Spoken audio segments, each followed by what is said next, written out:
नमस्कार। ग्रामीण महिला विद्यापीठ के एकलव्य चैनल पर आपका स्वागत है। पहले हमने सेनापति के पाठ परिचय और पहले वाले काव्यांश का अर्थ देखा था और शब्दार्थ देखे थे। अब हम दूसरे के शब्दार्थ देखते हैं। क्षिति का मतलब होता है धरती, अंबर का आकाश, जले यानी जलन जलराशि, तिन यानी उसने, तरवर यानी बड़े वृक्ष, महाजर यानी भारी झड़ी अत्यधिक ताप, भादव यानी भादों का महीना, दावांगनी जलद यानी मेघ तेज गरम, तरनी यानी सूर्य और नौका, सीरी यानी शीतल, घन छाया यानी बादलों की छाया और विषम यानी भयंकर। यहाँ कवि सेनापति ने ग्रीष्म ऋतु और वर्षा ऋतु का वर्णन किया है। पहले हम ग्रीष्म ऋतु के पक्ष में देखेंगे। देखे क्षिति अंबर जले हैं चारों ओर छोर। धरती और आकाश के चारों छोर अत्यधिक ताप के कारण जल रहे हैं। तीन तरवर सबकी हो ही को रूप हरि होए। जिन्होंने अत्यधिक ताप के कारण बड़े बड़े पेड़ों का भी रूप हर लिया है, यानी कि उनकी हरियाली समाप्त हो गई है। महाझर लगे ज्योति भादव की होत है चले। अत्यधिक ताप के कारण सभी जगह दावांगनी का ताप निरंतर बढ़ता ही जा रहा है। जलद पवन तन सेक मानो पर्या है। पवन गर्म लू चलने के कारण सभी मानव के शरीर जल रहे हैं। दारुण तरुण तरे नदी सुख पावे सभी लोग नदी के किनारे शीतल जल को प्राप्त करना चाहते हैं। सीरी घन छा चही बोई चित धरियो है और सभी घनी छाँव के नीचे और घने बादल के नीचे और पेड़ों की छाँव के नीचे रहने की अभिलाषा रखते हैं। देखो चतुराई सेनापति कविताओं की जू। कवि सेनापति कहते हैं कि देखो मैंने कितनी चतुराई से ग्रीष्म और वर्षा ऋतु का वर्णन किया है।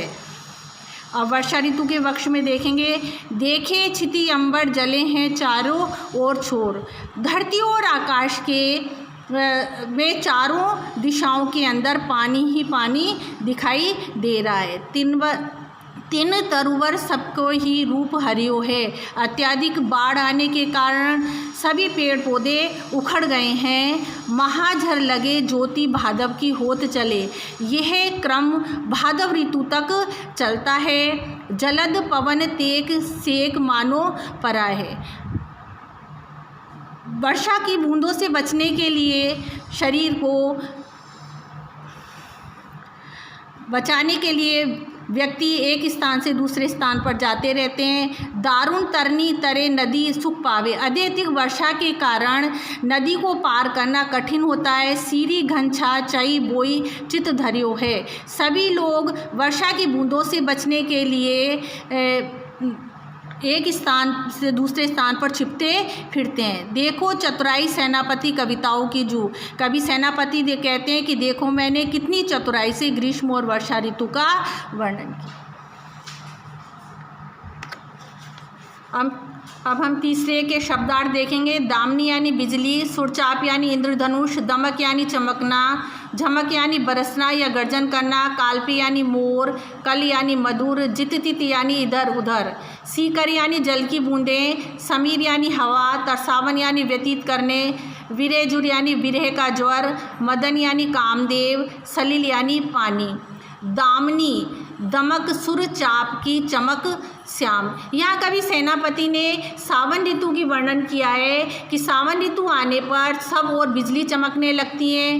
कभी धूप और छाया के कारण इंद्रधनुष चमकने लगता है।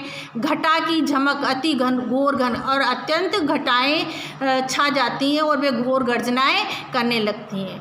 कोकिला काल्पी कल गूंजत हैं जित्तित। इधर उधर वर्षा ऋतु में मोर और कोयल मधुर स्वर करते गूंजते फिरते हैं। सीकर ने शीतल समीर की जोड़ते। वर्षा की बूंदों से स्पर्श करके शीतल हवाएं चलने लगती हैं। सेनापति आवन कयो है मन भावन सु। कभी सेनापति कहते हैं कि नायिका कहती है कि मेरे पति ने सावन ऋतु में आने के लिए कहा था। लग्यो तरसावन विरह जुड़ जोड़ते, लेकिन वे नहीं आए, जिसके कारण उनका विरह का ज्वर मुझे तड़फाने लगा है। आओ सखी सावन मदन सरसावन। नायिका कहती है कि हे सखी, सावन ऋतु सभी के मन को हरने वाली है और वे कामदेव के समान उद्दीपन करने वाली है। लगी हो बरसावन सलिल चोरों। सावन ऋतु में चारों ओर से पानी ही पानी बरसने के कारण सब ओर पानी ही पानी दिखाई देता है।